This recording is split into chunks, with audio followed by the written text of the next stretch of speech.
Marunong na maging ang aking Peking duck maging ng pagkain. Aga pa ay. Gutom na agad ay. Tawag-tawag eh. Huwag na maingay. Yun, gansa pa. Anong oras na baga? Aga-aga pa kaya. Oh, alas 3:30.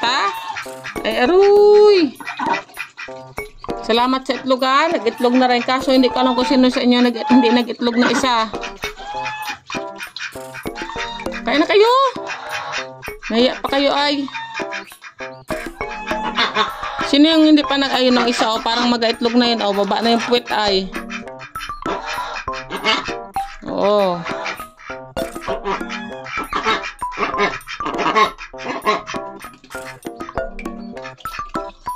Sa awa ng Diyos ay nag-itlog na siya ng ulit dahil na-stop siya eh. Siguro na-stress kasi halos isang buwan na sa to sa atin. Na-stop siya ng pangitlog is almost na sa 2 weeks. Kahapon lang nung Sabado, nung Friday at Sabado. Tapos ngayon meron na siyang itlog.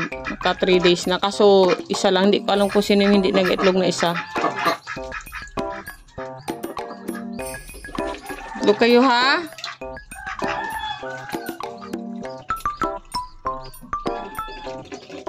Yan yung aking alaga na Peking duck.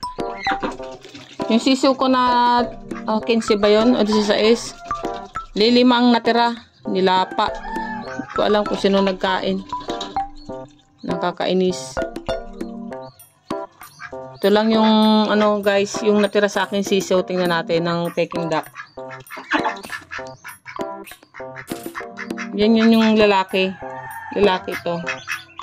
So yung babae, mababa na yung kanyang tuwitan. Ayun oh. May itlog yun. Itlog na ha. Dalawa dapat tuwing araw-araw ha. Hindi isa ha. Dalawa. Ha? Nakikinig kayo? Opo. Sige na, bye-bye na. Busog na. Bye-bye. Tingnan natin yung yung sisiw natin. Bye-bye.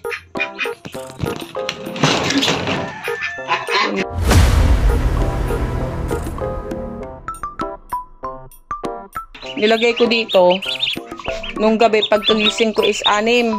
Kaso kahagabi ayan ang natira, may bansot ako na isa. Lilima na. Sayang yung ating pero at least na sila 27, 20, 26, 27, 28, 29, 30.